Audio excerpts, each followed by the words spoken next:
Welcome to the Right Time Podcast. The Right Time with Bomani Jones. And gentlemen, welcome to The Right Time. My name is Bomani Jones. Thanks for listening on ESPN Radio and the ESPN app.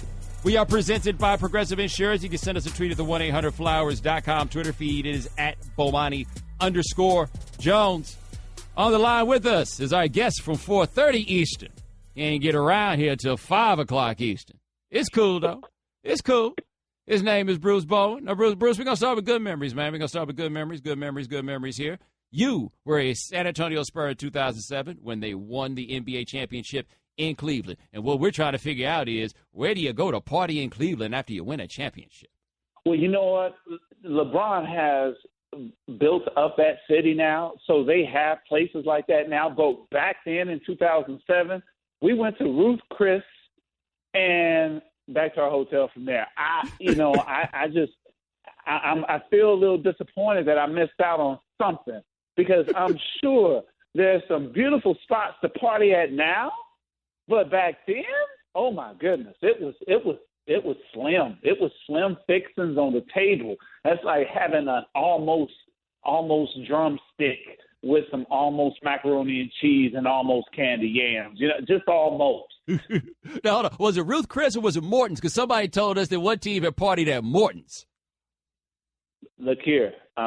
It was a steakhouse. Well, it was so long ago, my man. You see, there you go again. I've been doing so well, and I felt like we had really grown this relationship, and then you do this. It was all a setup because you're sneaky. See, you're sneaky. The fact that you sit up there and you say, "This is our guest at 4:30," it just slide that in right there. Bruce. You, my man, you something else. You something else. Bruce, I was fact-checking the other dude because he said that they went to go – some team had gone to party at the Mortons in the mall. I was just fact-checking. That's all. Oh, it was – see, you know, all I know, it was a doggone steakhouse, okay? there was – and the thing about the steakhouse, I've never known of a steakhouse attached to a mall, Bomani. That's what goes on there. And you know, so you got the Ritz-Carlton attached to the mall. You got the steakhouse attached to the mall. And we couldn't go through the mall to get to our hotel. So it wasn't what it is today. Cleveland's a fantastic city. But I will say this. George Clinton came to our game, and I tell you, he had on an outfit that made me think that he was still you know, sitting in the studio for 12 and 18 days without going out. We are talking to Bruce Bowen on The Right Time. What's the Spurs championship party like, man? Because, you know, y'all are the team we think about when it comes to party. Well, you swing it. You got haymakers going today, I'm letting you broaden out our impression of these dudes because, you know, the Spurs don't want to give much media access, so we don't know those guys, but you know those guys. Damn, Bruce is so defensive. Now, you know Steven Jackson. You had Steven Jackson on the show when he was talking about when my man that went to Maryland was dancing above his shoulders and gyrating on him. Yes. Stephen Francis, that's right. So Jack know how to party. Jack knows all those places that you just never thought that would be a place to party. And there's one time we were finishing up. And I said, Jack, where you going now? It's 4 in the morning. Oh, Bruce, the party just getting started. See, now my thought process was, well, I thought the party was ending at 4 because even in Miami when I lived there, you know, you go home at some point. But I guess you don't get around to winning championships often. So, you know, Jack knew how to keep it going, but our parties were very much tame. They were very, very responsible. A responsible party is a party that you deal with when when you're at this level. We are talking to Bruce Bowen on The Right Time. But remember, I've been watching Steven Jackson play basketball since 1994. I seen Port Arthur Steven Jackson. I believe he knows all the spots. Ooh, you went PA on us. You got that right because he got it tattooed on the shoulder. You can barely see it because he's a dark-skinned brother. And I always ask, Jack, why you put that there? I can't see it. Well, matter of fact, Jack, why you even got tattoos? You know, it doesn't help you. I never understood that, Bomani, but Jack's my guy, and Port Arthur is in the building, and you know it as soon as he says something because that heavy accent of his. Let me tell you, by the way, Kevin Garnett got all them tattoos, and none of us can understand it. Stop it. He does not. You didn't even know? You played with him and didn't know? He got all the tattoos. I didn't play with Kevin Garnett. You played against him. There we go. I don't remember that, but see, you got me all over the place right now. See, I don't like this feeling. See, you start off with a nice jab, then you come with a hook, and then you throw a haymaker. Come on, man. I need some time in the ring where they go ding ding, so I can have a little break, so we could talk about this series and what everybody else is talking about. Everybody mad at Kevin Durant. You know what I say, Bomani? I say good for him, because he don't listen to these folks and what they say, because they don't know what he's going through. This young man is on a mission. He's on a mission to redeem himself from the finals that he played against Miami, and he looks so good right now. And you look at Steph Curry. Steph Curry got somebody else on the floor that can take the attention away from him. This is what it's all about. What I love most about all this, Bomani, is that because of their offensive onslaught, they gonna make teams start playing defense again. If you want to compete against these top teams, you're gonna have to have more than one defensive guy. That means we got to go back to old school, Bomani. You step on the floor, son, you got to play defense and offense. That's what this game is. We've seen guys take it to a level where now they're just offensive players, or they're just defensive players. No, the game was made to play both at the same time and not be touted as somebody great, but they're both ways play. They play both sides of the ball. That's what it's all about. We were talking to Bruce Bowen on the right time, who, by the way, just started asking himself his own questions. Now, speaking of Kevin Durant, tell me this, though. If you're checking Kevin Durant, what do you do? Like, what would your strategy be in trying to guard Kevin Durant? Bomani, any great scorer, they want the freedom of movement. They want freedom to create space. So, if anything, I got to take away that space. And that means you got to get up, stay low on his dribble because he is long. But one thing that a lot of these great players like a Kevin Durant, they don't like people in their space. So whatever you have to do, it's just like the dagger three. How do you allow him to come up and just shoot a three-point shot? You got to play up. And if somebody is on him in an aggressive manner, everyone else has to be aware, because somebody's going to have to make a rotation. That's how Cleveland started off this series, but they didn't have that backside rotation. You have to commit to it. But this is something that you have to do from the beginning of the season and incorporate it into your defensive philosophy. So you say you do whatever you had to do, huh? I didn't say that. See, there you go again. I thought I heard you say that. You hear?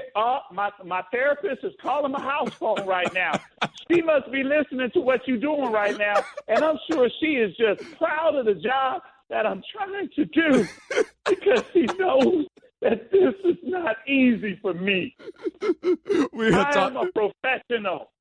You're doing a good job, too, man. We're talking to Bruce Bowen on the right time. So one thing I want to ask you, though, with this Cleveland Cavaliers roster, what do you think they're going to need to do in the offseason? I think, you just can't keep bringing in new guys. It doesn't work that way. I mean, accountability needs to be placed on guys that is necessary for, and you got to look at that team and you look at what your production is, and is this a little last season's championship team hangover? Because I know J.R. Smith is a better player than he's displaying right now. I know Iman Shumpert could give them more than what he's given right now, and Channing Frye hasn't been of a huge necessity for them because he hasn't been productive, along with Korver. So I think, if anything, there's this heart-to-heart conversation that Coach Tyronn Lue has to have with his players that I just mentioned, and say, hey, we can't do this again. We have to be more accountable. We have to be better. We have to do things a different way in order for us to have success. Now, I don't think that Golden State is a team that you can obviously just say, well, if we took that away, this would happen. This is a great great example of what you need to do in order to beat a championship team, the caliber team. And I think it's get more into them because there is nothing else out there. It's the Eastern Conference. There is nobody that's going to necessarily give up something that's truly special to go to Cleveland again, because it just seems like the whole conference seems to make trades with Cleveland. I'm saying, why would they do that? It just adds to the depth of Cleveland. But that's all I can say of right now, Bomani, is that I think it's about what they have right now. They can't keep getting new pieces and expect them to be prosperous. You have to do it with the group that you have right now as far as building that foundation of what you do. All right, that's my man Bruce Bowen. We finally got him around here, but we made it happen, you go. man. He said finally. Why you got to say finally? I got to say finally. You still putting the hot sauce on the chicken.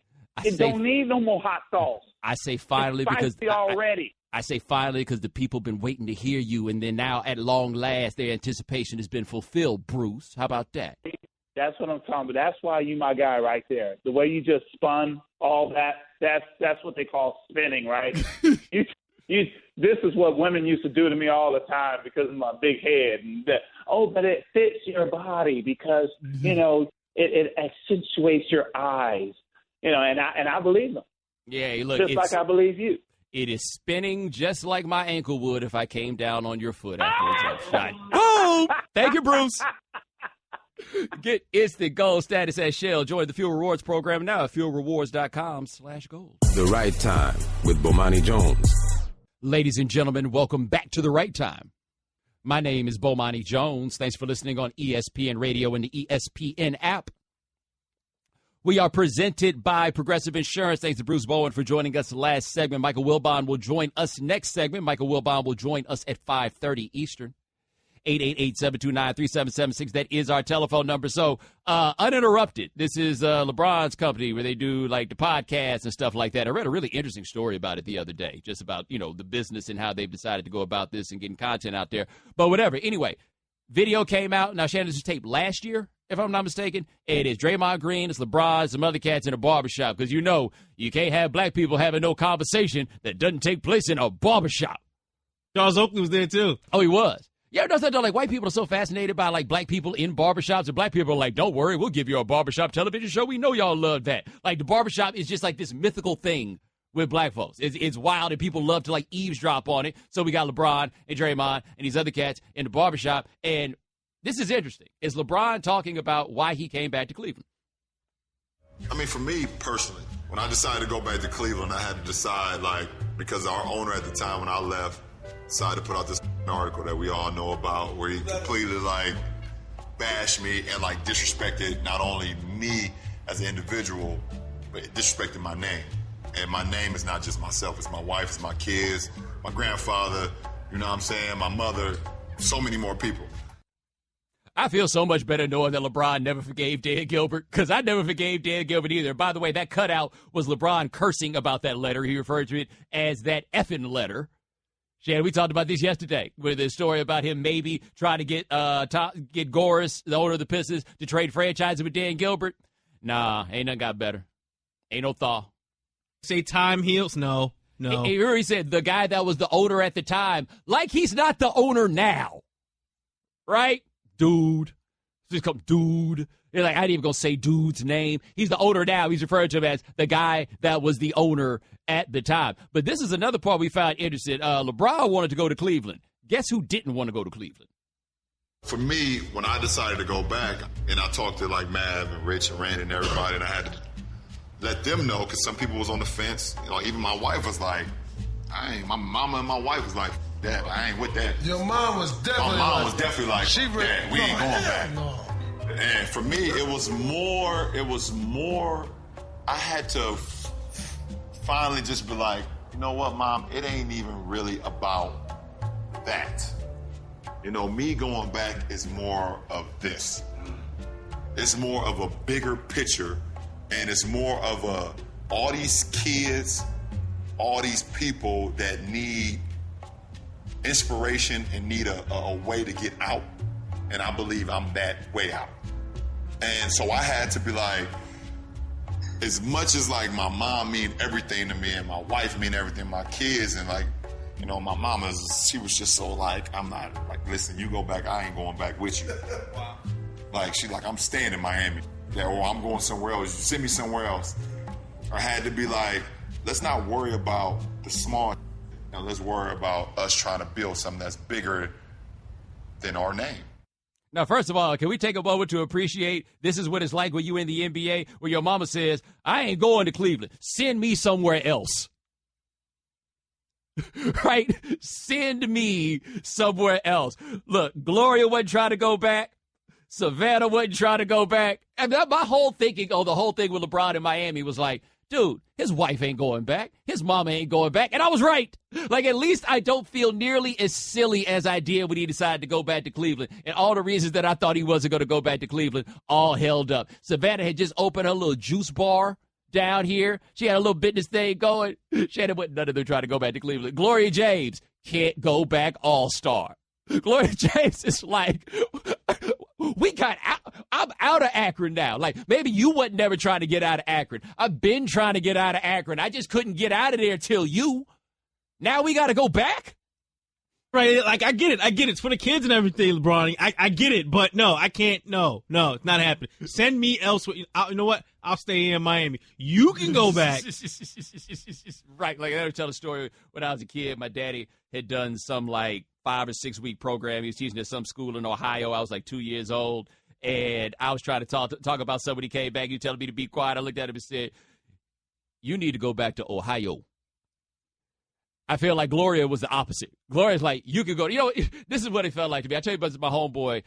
He's an economics professor. He got his PhD at the University of Michigan. And once he was talking about having cable. And he was like, look, I don't feel like paying for cable. He's like, but my kids, they watch SpongeBob. SpongeBob is a topic of discussion amongst their peer group. I have to do this, right? Like, I have to have cable so that he could talk about SpongeBob with his friends. He's like, oh, yeah, I could go hard, but my wife and kids going to look at me and be like, no, Daddy, you go hard. We going to Chuck E. Cheese.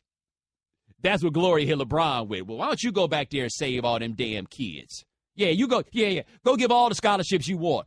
I'm trying to go to live. If they'll let me come back to live after I knocked out that ballet. No, nobody was trying to come there. Can you imagine how miserable that first year in Cleveland must have been for LeBron? If Savannah didn't want to go back in the first place, if Gloria didn't want to go back in the first place. You remember when he put that picture on Instagram that time and it looked so cold outside his house? He talked about home, I love it.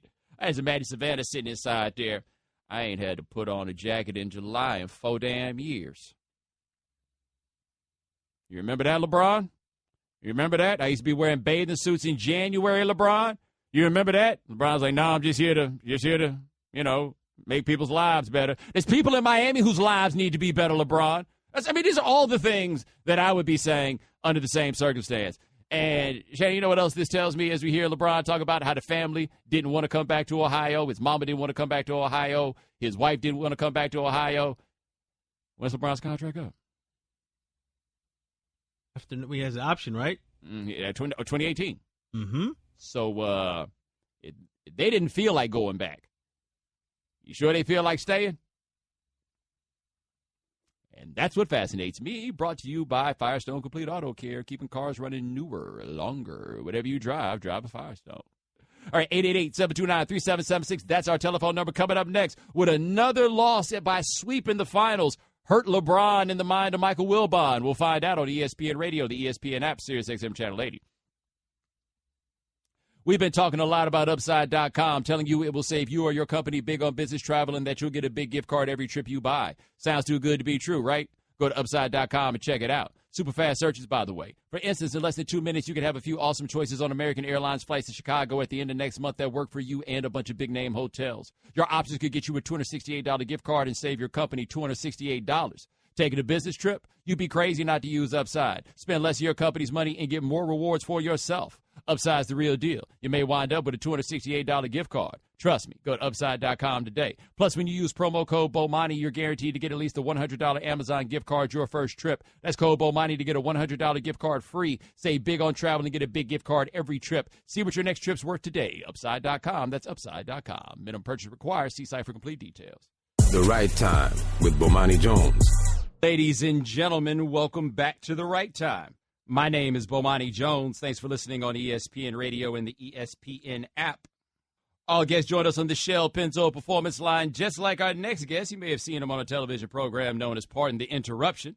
His name is Michael Wilbon. All right, Mike, now you've been around this league for a long time. What do you think about these arguments that the Warriors' dominance is bad for the NBA? It's ridiculous, and it comes from people who don't really follow professional basketball over a period of decades and haven't studied it, aren't discerning. I mean, a lot of people out here just run their mouths. They don't actually pay attention to any particular institution or entity over a period of years, Bomani. The NBA, this is what it is. When people argue that the Russell Celtics were bad for the league, but they argue that Jordan's Bulls were bad for the league, dynasties are what make this league. This is the culture of this league.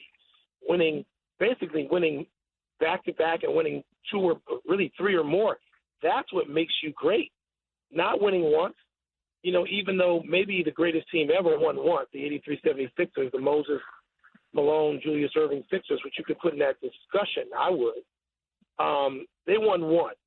And everybody thought it was bad for basketball that they only won one. They lost as defending champs, I think the very next year to New Jersey in either a 2 out of 3 miniseries or 3 out of 5, I forget. But what makes this league is dynastic teams. So people who say otherwise aren't paying attention.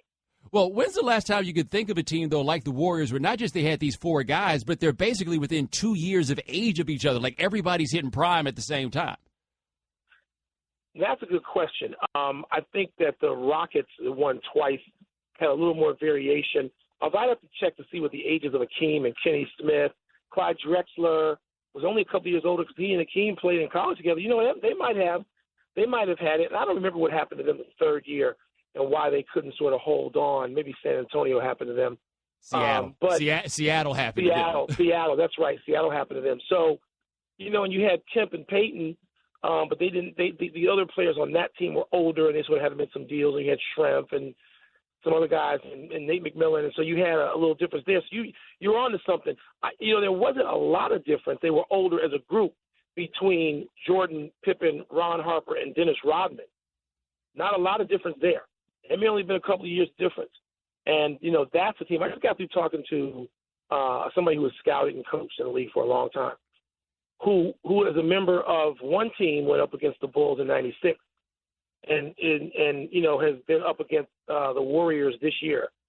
And he just said, look, you know, before people start getting carried away and talking about what the Warriors would do, remember the difference in physicality, what was allowed. You know, if you played by the 1996 rules, sometimes Klay Thompson and Steph Curry couldn't even get the ball because Jordan and Harper and Rodman and Pippen would simply have an arm bar in your back. You can't do that now. So if you play by today's rules, Jordan would also not be having an arm bar in his back. He averaged 37 with an arm in his back. So what would he average with nothing? You just confronting him with just your feet. And so it's interesting, you know, to go through these things. And they were about the same age.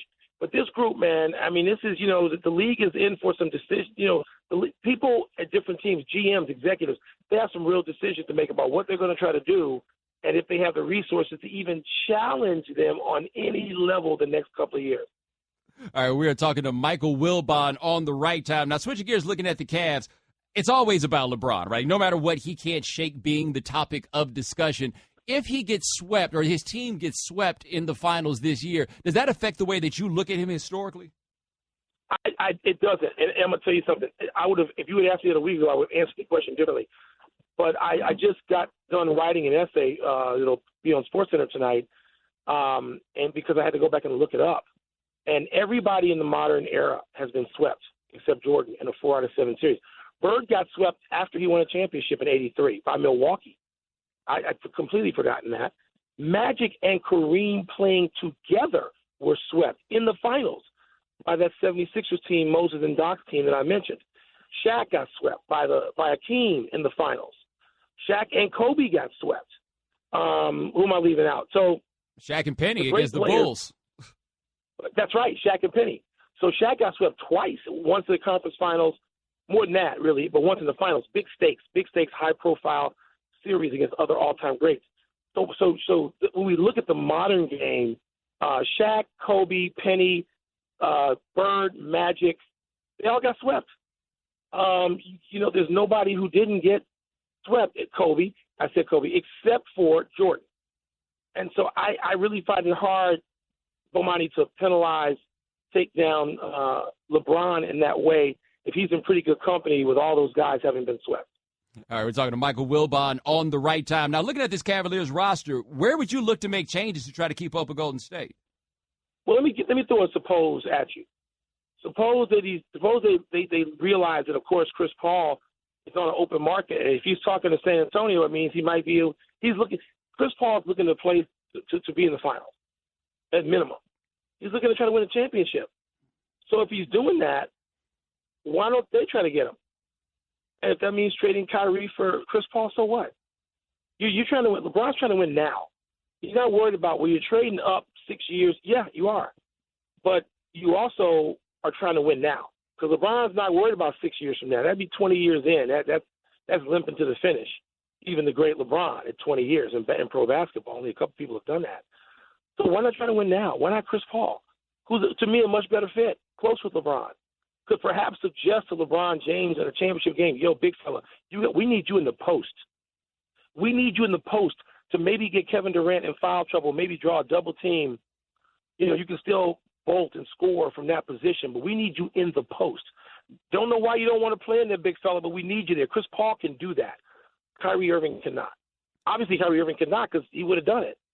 Because LeBron doesn't play in the post. How's that possible? He doesn't play in the post. Now, one thing about him playing in the post is if you're going to have a roster that's so heavily invested in Kevin Love and Tristan Thompson, there's no room for you to play in the post. Like, I feel like they're over-invested in big guys and might need to look to move one of those. What do you think about that? Well, but they're not real big guys. Yes, defensively, Kevin Love can rebound like a big guy, but he's not playing there. And Kevin Love could post too, by the way, but he's not playing there offensively. And Tristan Thompson isn't even in the game. I don't know what that is. He's not there. He has 8 rebounds in the series. Steph Curry has 13 in a game. So, and I'm not about to sit here and say that I don't want Tristan Thompson because I do. I love Tristan Thompson as a player on balance. But LeBron James, Tristan Thompson ain't going to draw a double team off a post. And I was sitting watching the game with Paul Pierce the other night, and I said, Paul, what did you do? And Paul Pierce was screaming for LeBron to get the post. I said, what did you do in those situations? He said, that's how you rest. That's how you prevent yourself from being hangdog tired, even though you play 44 minutes. You get in the post because you can rest on a possession in the game. And you're going to get the ball. And first of all, Kevin Durant doesn't want to guard you in the post. He weighs 140 pounds relative to LeBron James. LeBron James still has, 40 pounds on Kevin Durant? So you can get him in foul trouble. You can bully him. You can tire him out. And Paul Pierce was talking about what it was like defensively to play against LeBron in the post. And he says, LeBron wears you out. I'm tired. I don't want to do it. And I'm going to foul or I got to get help. And he talked about people of the Celtics having to help outguard LeBron in the post. And then when you do that, you compromise your defense and you can throw the ball out to an open shooter.